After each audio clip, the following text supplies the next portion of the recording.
Hello everyone. आज हमारा second lecture start होने वाला है। तो फर्स्ट लेक्चर में हमने क्या किया था, अलजेब्राइक प्रॉपर्टीज़। और मैं एक चीज़ आप लोगों को बोलना भूल गई थी कि ये जो सारे 9 प्रॉपर्टीज़ है इसे हम फील्ड एक्सियम्स कहते हैं। ओके, आज हम कुछ थियोरम्स करेंगे। Alright,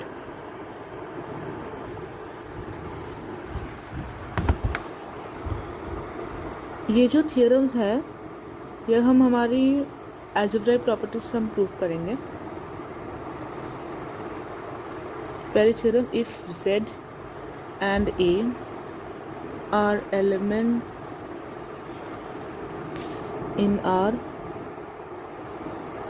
with z plus a is equal to a, then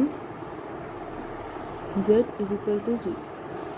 इसमें हमें ये प्रूव करना है कि z 0 है अगर z प्लस a जो है वो a है। तो कैसे प्रूव करेंगे? पहले हम ले लेंगे z। ओके, हम z को कैसे लिख सकते हैं? z प्लस 0 लिख सकते हैं, है ना। अब हम 0 को कैसे लिख सकते हैं? 0 क्या है? 0 is what? 0 is your identity element, right. So according to this property existence of additive inverse, हम ये लिख सकते हैं कि 0 is equal to a plus minus a, या फिर माइनस ए प्लस ए, यहाँ पे हम ये लेते हैं। इसके बाद हम लगाएंगे एसोसिएटिविटी। ऑलराइट, तो एसोसिएटिविटी लगा के ये आ जाएगा z प्लस ए प्लस माइनस ए। ओके, अब हमें दिया गया है कि z प्लस ए जो है वो a है, राइट। तो a ले लेंगे, a प्लस माइनस ए, और ये हमें पता है कि a प्लस माइनस ए 0 हो जाता, इसलिए this implies z is equal to 0। ठीक है, नेक्स्ट थ्योरम, नेक्स्ट उसी का पार्ट है थ्योरम का।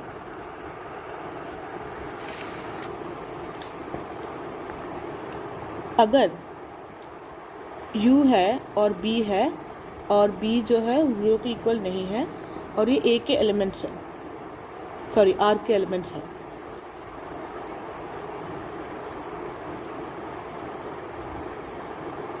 with u is equal to u into b is equal to b, then u is equal to 1। इसे हम कैसे प्रूव करेंगे? इसे भी हम u लेके प्रूव करेंगे। जैसे हमने यहाँ पे z लिया था ना, वैसे भी हम यहाँ पे u लेके प्रूव करेंगे। तो हम u को कैसे लिख सकते हैं? u into 1। ऑलराइट, ठीक है। अब according to the 8th property हम 1 को कैसे लिख सकते हैं? 1 को हम 1 को u इंटू b लिख सकते हैं, है ना। अब इसमें कम्यूटेटिव लगा देंगे। कम्यूटेटिव लगाने के बाद क्या आ जाएगा? b into 1/b, right. b into 1/b। अब फिर से associativity with respect to multiplication लगा के हमें ये आ जाएगा। ओके, अब क्योंकि हमें पता है कि u इंटू बी जो है वो b के इक्वल होता है, तो हम ये b ले लेंगे इंटू b, और हमें पता है कि b इंटू 1/b क्या आता है? 1, राइट। तो ये आ जाएगा u is equal to 1। Next property, next part क्या कहता है कि अगर a किसी भी एलिमेंट है जो R के अंदर बिलोंग करता है, then a into 0 is equal to 0। I mean ये तो डायरेक्ट दिख रहा है कि कोई भी अगर तुम एलिमेंट R के ले लो, अगर वो तुम 0 से मल्टीप्लाई करोगे तो वो तो 0 देगा ही। लेकिन इसे प्रूव भी हम कर सकते हैं। तो इसे हम प्रूव कैसे करेंगे? हम ले लेंगे a, ठीक है, a प्लस a इंटू 0 ले लेंगे। अब हमें क्योंकि पता है कि a इंटू 0 जो है वो किसी भी अगर नंबर है अगर हम 0 से मल्टीप्लाई करेंगे तो 0 बन ही जाएगा। तो हमने ये ले लिया, है ना। फिर इसको हम कैसे लिख सकते हैं, a को हम a इंटू 1 लिख सकते हैं, है ना, प्लस a इंटू 0 तो है ही, ओके। फिर a को हम कॉमन ले लेंगे, a को कॉमन लेके क्या आ जाएगा 1 प्लस 0, ये क्या आ जाएगा 1 प्लस 0 क्या होता है 1 होता है, तो a इंटू 1 जो कि क्या हो जाता है a प्लस 0 लिख सकते हैं ना, लिख सकते हैं। फिर हम इससे और इसको कंपेयर करके लिखेंगे a into 0 is equal to 0, hence proof. Next हम आ जाता है एक और थ्योरम पे।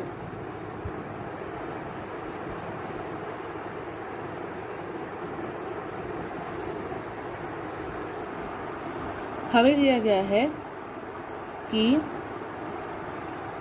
a जो है ये 0 के इक्वल नहीं है एंड b जो है is in R such that a into b is equal to 1, then b is equal to 1 upon a, okay.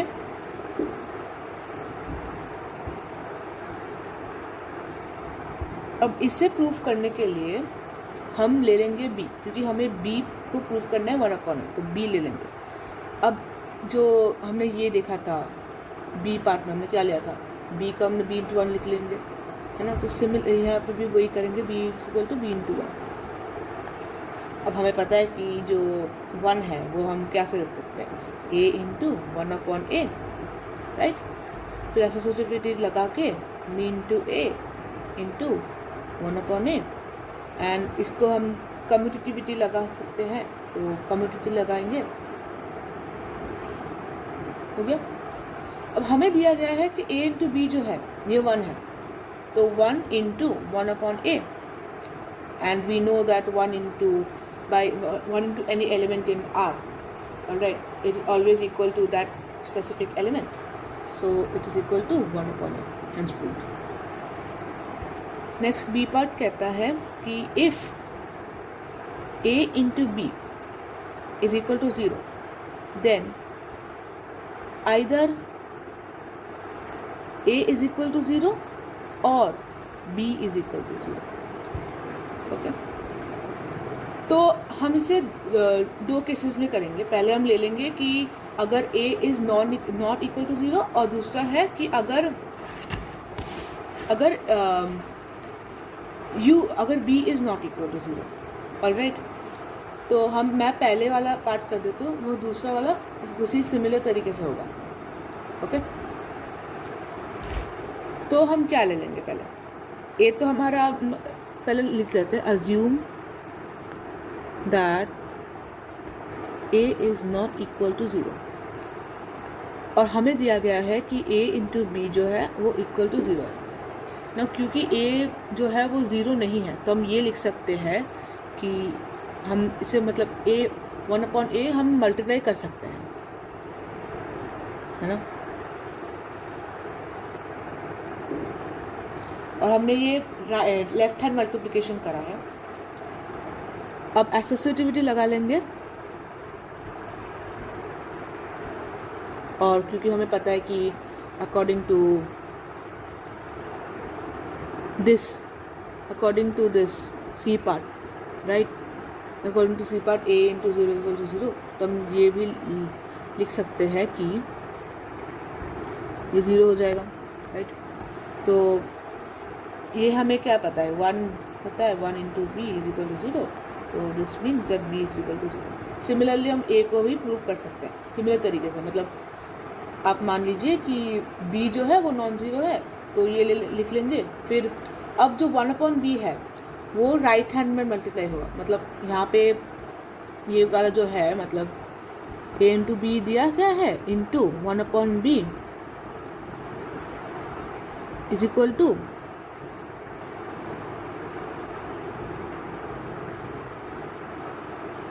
0 into 1 upon B. तो ये एसोसिएटिविटी लगाएंगे, तो सिमिलरली ऐसा करके ए भी 0 प्रूफ हो सकता है। अब ये एक छोटा सा प्रूफ है ओके, तो ये जो प्रूफ है ये मैं आपको एक क्वेश्चन के माध्यम से मैं कराती हूँ। तो प्रूफ है रैशनल और इरेशनल नंबर्स के। हमें ये प्रूफ करना है कि जो √2 है वो हमारा रैशनल नंबर नहीं है, वो इरेशनल है। तो ऐसी वाली प्रूफ जो है हमने क्लास 10th में भी करा था, क्लास 10th या क्लास 9th में। ओके, तो यहाँ पे क्या कह रहे हैं, हमें ये जो प्रूफ करना है ये हम कॉन्ट्रडिक्शन से प्रूफ करेंगे। तो let us suppose that there are 2 numbers in the integers such that p/q whole square is equal to 2, हम ये मान लेंगे। ओके, और जो 2 नंबर्स है p और q वो पॉजिटिव है और एक ही कॉमन फैक्टर है जो कि 1 है और कोई कॉमन फैक्टर है नहीं। तो हम इसे सॉल्व कर लेंगे। तो सॉल्व करके क्या आएगा, p² is equal to 2q²। अब क्योंकि p² जो है वो q² का मल्टीपल है और क्योंकि 2 से मल्टीप्लाई हो रहा है तो p² जो है वो इवन है, तो p भी इवन होगा, है ना। उसके बाद हमें दिया गया है since p and q do not have 2 as common factor, q must be an odd number ना। हमें दिया गया है कि जो p और q है बस एक ही कॉमन फैक्टर है जो कि तुम्हारा 1 है ना। सो दैट्स वाई q जो है वो एक ऑड नंबर होगा। Now since p is even, right, हम p को हम ऐसे लिख सकते हैं, है ना, for some m belongs to n, m कोई भी एक एलिमेंट है n का, ऑलराइट। तो हम p² को ये 4m² is equal to 2q² लिख सकते हैं। ओके, तो इसे सॉल्व करके हमें क्या मिलता है कि q² जो इवन है, क्यों, क्योंकि q² जो है वो m² का मल्टीपल है और क्योंकि m² जो है 2 से मल्टीप्लाइड है तो q² इवन है तो q भी इवन है ना। Now since the hypothesis that that p upon q whole square is equal to 2 leads to a contradiction that q is both even and odd, है ना। हमें दिया गया है कि ये जो q है ऑड नंबर है, ओके, और ये जो यहाँ पे बोला गया है q इज इवन नंबर, क्योंकि these two are both contradictory, है ना। दोनों एक नंबर ऑड भी नहीं हो सकता, इवन भी नहीं हो सकता, मतलब एक साथ नहीं हो सकता, क्योंकि ये हमें दिया गया है। That's why this is false. A contradiction क्या है, हमने कॉन्ट्रडिक्शन ये किया है कि p अपॉन q का whole square is equal to 2, जो कि एक रैशनल नंबर है, राइट। तो ये तो हमारा ये जो हमने क्लेम किया था ये तो फॉल्स हो गया। That's why √2 is not rational, hence proof. अब हम आ जाते हैं ऑर्डर प्रॉपर्टीज पे। ओके, तो हम ले लेंगे कोई भी एक नॉन एम्प्टी सबसेट p का, सबसेट R का, suppose let's say p, okay.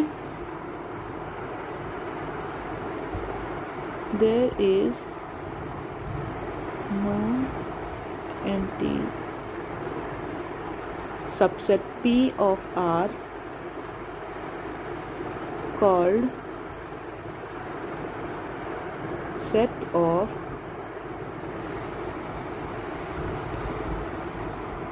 Positive real number. ये जो सेट p है ना, यहाँ पे सिर्फ पॉजिटिव रियल नंबर्स ही है, मान लो, मतलब there is no negative real numbers at all, no negative and no non zero, sorry no zero numbers at also.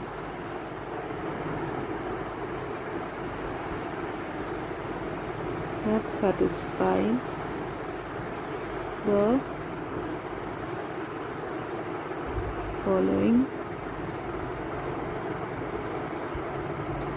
properties। अब ये प्रॉपर्टीज है क्या? Number 1,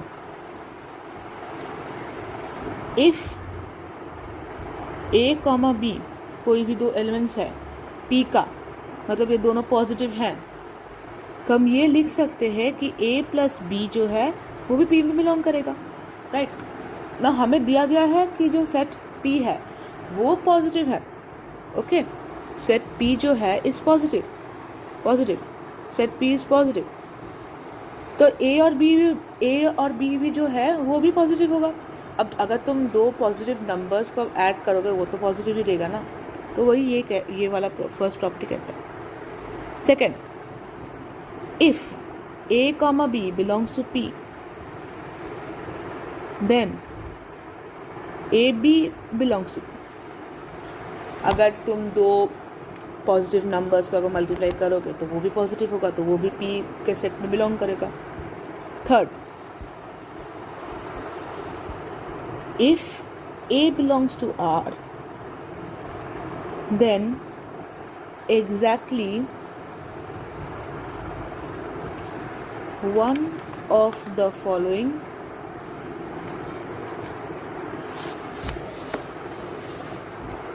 holds। पहला a is equal to 0, दूसरा a belongs to p, तीसरा minus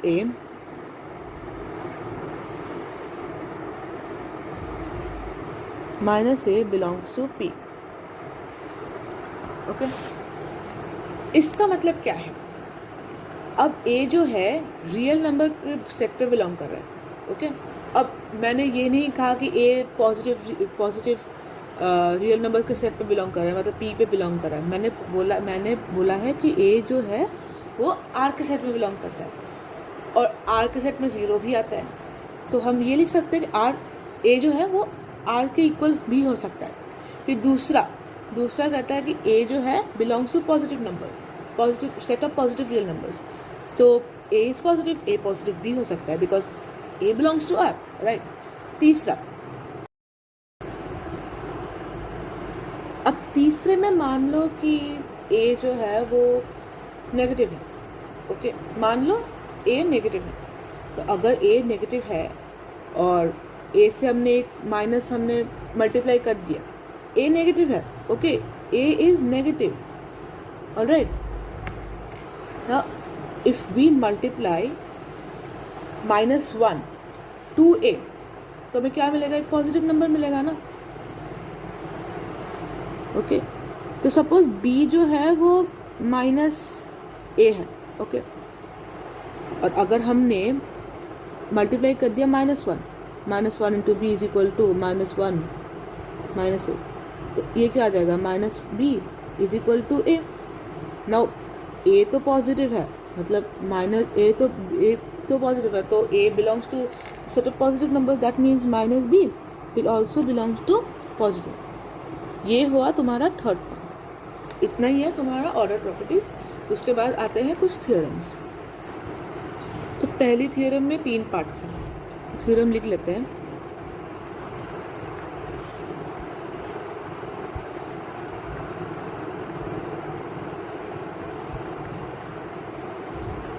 late a, b, c be elements of R।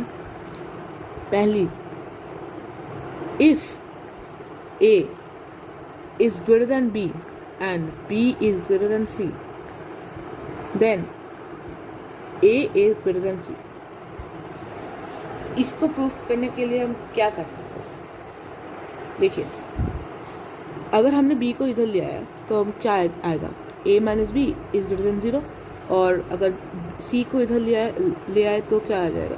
b minus C is greater than 0, है ना। तो इससे ये आ जाएगा और इससे ये आ जाएगा। तो this implies that a minus B it belongs to p and b minus C belongs to p, क्योंकि और according to order property p जो है वो set of positive real numbers है। ऑलराइट, तो हम ये मान लेंगे कि a minus B plus b minus C it belongs to p, because again according to order properties हमने क्या देखा था?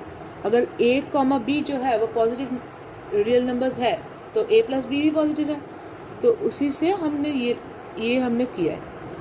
तो ये क्या आ जाएगा? अगर इसे सॉल्व किया तो क्या आ जाएगा? a minus C it belongs to p, right. तो फिर a minus c is greater than 0. This implies that a is greater than c, hence proof. Next, b में क्या कहता है कि if A is greater than B, then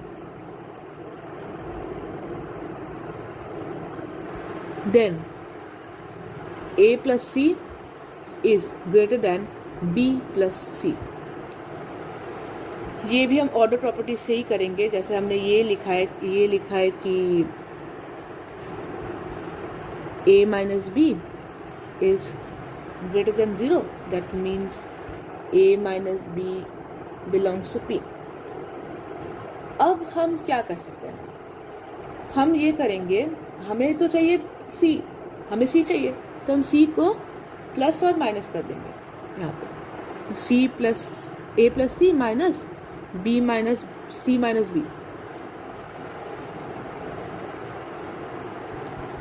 अब इसे group कर सकते हैं, ग्रुप कर लेंगे, तो A plus C minus C plus B which belongs to P. This implies that A plus C is minus C plus B is greater than 0. This implies A plus C is greater than B plus C. Okay, this is proved. Next आता है तीसरा वाला क्या कहता है कि if A is greater than B and C is greater than 0, then A into C into A is greater than C into B, and if A is greater than B and C is less than 0, then C into A is less than C into B. तो पहले first part ले लेते हैं, है ना. तो if A is greater than B and C is positive, so we can write that A minus B belongs to P and C also belongs to P. तो multiply कर सकते हैं, A minus B into C belongs to P.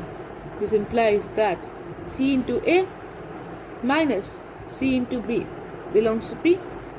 This implies C into A minus C into B is greater than 0. That means C into A is greater than C into B.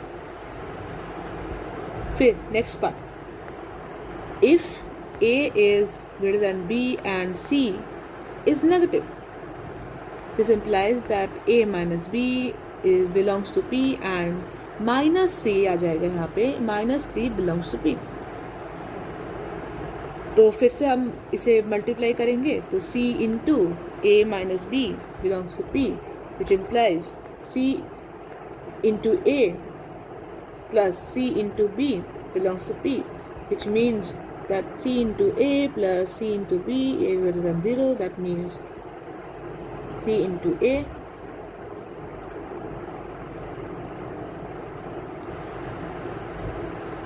A is less than C into B.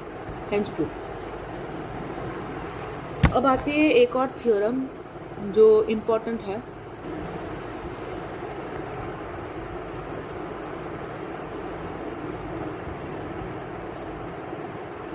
If A belongs to R and A is not equal to 0, then A square is positive. इसे हम कैसे proof करेंगे ना. हमें क्या दिया है कि A जो है इज नॉट इक्वल टू 0. ठीक है, तो हम मान सकते हैं कि जो A है, A जो है, क्योंकि A 0 नहीं है, तो हम ये मान सकते हैं कि A can belong to P, right? And minus A can also belong to P, or minus A can also belong to P, right? According to this property, according to this third property of order property. Also मैं ये भूल गई थी कि ये जो 3 property आपको दिख रहा है, इसे हम ट्राइकोटोमी प्रॉपर्टी भी कहते हैं. ट्राइकोटोमी प्रॉपर्टी ना, हमें दिया गया कि A जो है that is not equal to 0, तो हम ये मान सकते हैं कि A जो है वो पॉजिटिव हो सकता है और माइनस ए जो है वो पॉजिटिव हो सकता है। तो ये हमने मान लिया। उसके बाद पहले हम ये मान लेंगे कि इफ़ ए इज़ पॉजिटिव तो ए इंटू ए भी पॉजिटिव होगा, विच मीन्स ए स्क्वायर भी पॉजिटिव होगा। सो ये प्रूव हो जाएगा, हो गया, फर्स्ट से प्रूव हो गया। नेक्स्ट हम ले लेंगे माइनस ए जो है वो पॉजिटिव है, तो minus A into minus A belongs to P. This implies that A square belongs to P. Proved. Okay. Next B. B में हमें बोल रहा है कि 1 is greater than 0. अब ये हम कैसे प्रूव करेंगे? देखो हमने A में क्या लिया था, A square is greater than 0, तो हम ले लेंगे कि a जो है 1, तो उसी के हिसाब से a के हिसाब से हम ये b भी प्रूव कर लेंगे। ये आप लोग खुद ट्राई कर लीजिएगा। नेक्स्ट C में कह रहा है कि if there exist an element small n which belongs to capital N that is natural numbers then n is greater than 0। तो हमें पता है कि जो नेचुरल नंबर्स होती है वो क्या होती है, कोई भी एक नंबर जो रियल हो, और पॉजिटिव हो और it is not equal to 0। Natural numbers में 0 नहीं होता, तो यही होता है। तो इसे हम प्रूव करेंगे मैथमेटिकल इंडक्शन से, ठीक है।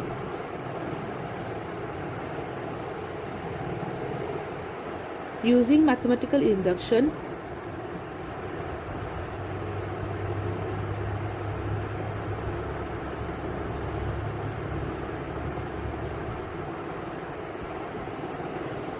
अगर हम n को 1 ले लें तो ये तो हो रही है ना, ये तो होल्ड हो रही है ये property, 1 is always greater than 0 according to b से तो हो रहा है, ओके। तो assertion is true for n is equal to 1 ना। हमें प्रूव करना है, हमें क्या प्रूव करना है, that this is true for any natural number k। देन हम ये लिख सकते हैं कि if we suppose this assertion is true for natural number k belongs to p, ये p है वो ये पॉजिटिव होगा, and since 1 belongs to p, क्योंकि ये k भी पॉजिटिव है और 1 भी पॉजिटिव है, तो हम ये लिख सकते हैं कि k प्लस 1 भी आपका पॉजिटिव होगा। So this means that assertion is true for all natural numbers। ये होगी आपकी प्रूफ। थ्योरम पे आ जाते हैं, ओके। सो थ्योरम ये कहती है कि अगर एक एलिमेंट a है जो R के अंदर है such that 0 is greater than equal to a is greater than epsilon for every epsilon greater than 0, then a is equal to 0। अब एप्सिलम जो है वो कोई भी एक पॉजिटिव नंबर है, ओके, कोई भी एक positive number, anything, it can be decimals also. तो इससे हम कैसे प्रूव करेंगे, हम इसे कॉन्ट्रडिक्शन से प्रूव करेंगे। So now let a is equal to 0। So if we take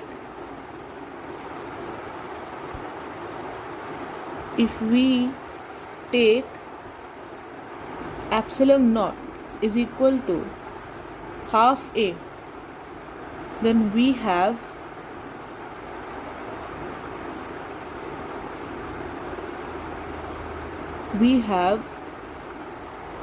0 is less than epsilon which is less than a. Okay, हमने क्या मान लिया? हमने मान लिया कि जो a है वो 0 से बड़ा है, तो a क्योंकि 0 से बड़ा है तो हम ये लिख सकते हैं कि हम किसी एक एप्सिलॉन नॉट ले लिया जो कि है a/2, है ना। तो क्योंकि a 0 से बड़ा है, राइट, फ्रॉम हियर a 0 से बड़ा है, राइट, और क्योंकि एप्सिलॉन नॉट जो है वो हमने ये ले लिया, मतलब a का हाफ ले लिया, तो a से तो वो छोटा है, तो इसलिए हमने ये कर लिया हमने, है ना। Which is false, which is false, because why, because हमें ये दे रखा है, हमें ये दे रखा है already, that's why it is false, as a is less than epsilon for every epsilon greater than 0, and we conclude that a is equal to 0. अब जो हमने एप्सिलम नॉट लिया है ना, वो एप्सिलम का ही कोई भी एक हिस्सा है, इसे हमने एप्सिलम नॉट लिया है एप्सिलम से, तो ये हम ले सकते हैं। तो इसीलिए क्योंकि ये जो क्योंकि फॉल्स है, because this is false, right, क्योंकि a is less than epsilon, so our assumption that a is greater than 0 is false. That's why a is equal to 0. Okay, अब देखिए हम a जो है, a को हम नेगेटिव नहीं ले सकते, ओके, बिकॉज हमें दे रखा है कि 0 जो है वो less than equal to a है, तो इसीलिए हम a को हम नेगेटिव ले ही नहीं सकते। ओके, नेक्स्ट आ जाते हैं दूसरे थ्योरम पे।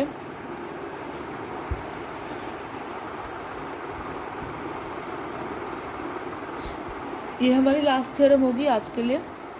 उसके बाद नेक्स्ट लेक्चर में हम कुछ क्वेश्चंस करेंगे।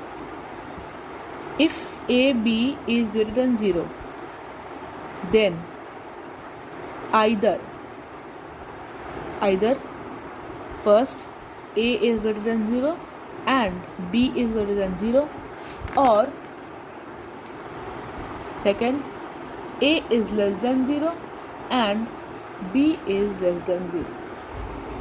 तो हमें ये प्रूफ करना है कि अगर AB इज ग्रेटर देन 0 तो A जो है वो भी पॉजिटिव होगा और B जो है वो भी पॉजिटिव होगा।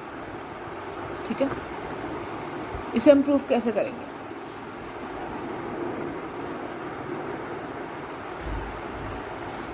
हमें पता है कि फर्स्ट के लिए हमें पता है कि A इज ग्रेटर देन 0, तो 1/a भी ग्रेटर देन 0 होगा, है ना। तो हम B को हम क्या लिख सकते हैं? B को हम क्या लिख सकते हैं? 1 इंटू बी लिख सकते हैं, है ना। तो 1 को हम क्या लिख सकते हैं? 1/a इंटू बी लिख सकते हैं, राइट।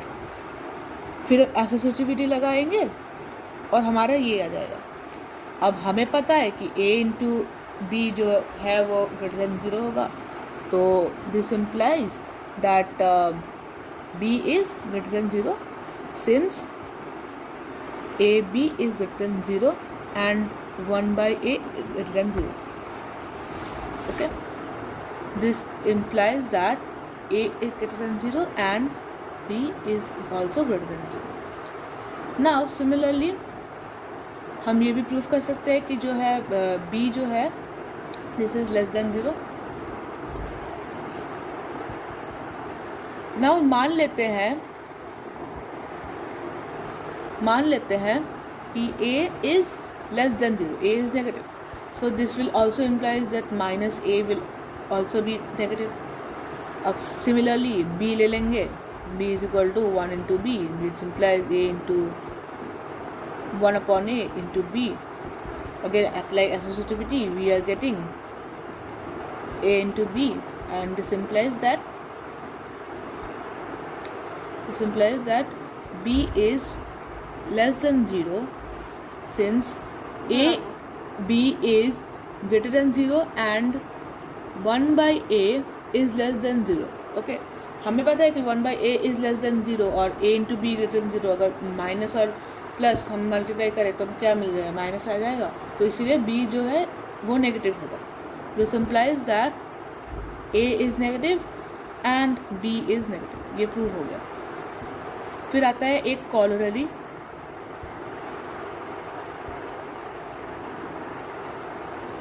कॉलोररी ये कहता है कि अगर if a b is negative then either a is negative and b is positive or a is positive and b is negative. हम इस सेम इसी तरीके से प्रूफ करेंगे, है ना. बस हमें ये पहले मान लेना होगा कि फर्स्ट वाले के लिए मान लेंगे कि ए जो है वो नेगेटिव होगा, तो हमें ये प्रूफ करेंगे कि बी पॉजिटिव होगा, है ना. दूसरे केस में हम ये मान लेंगे जो ए जो है वो पॉजिटिव होगा और बी आपका नेगेटिव होगा. Okay,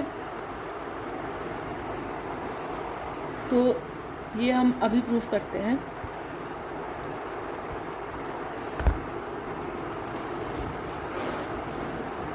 So if a is less than 0, that means a minus 1 by a is less than 0. So b is equal to 1 into b, which is equal to 1 upon a into b. This implies that 1 upon a into b according to associativity. So this implies that b is greater than 0 as 1 by a is less than 0 and a into b is less than 0. Okay, so this implies that a is less than 0 comma b is greater than 0, right. फिर दूसरा क्या है, similarly हम ले लेंगे कि if a is greater than 0, this implies that 1 by a is also greater than 0, which implies that b is equal to 1 into b. This implies that 1 upon a into b. Now applying associativity, we are getting a into b, and this implies that b is less than 0 as 1 upon a is greater than 0 and a into b is less than 0. This implies that a is greater than 0 comma and b is less than 0, hence proved, right. Next lecture में हम कुछ questions करेंगे. हम next lecture में 3 question करेंगे. उसके बाद I try to do absolute value फिर हम जाएंगे. Okay, so till now, thanks for watching.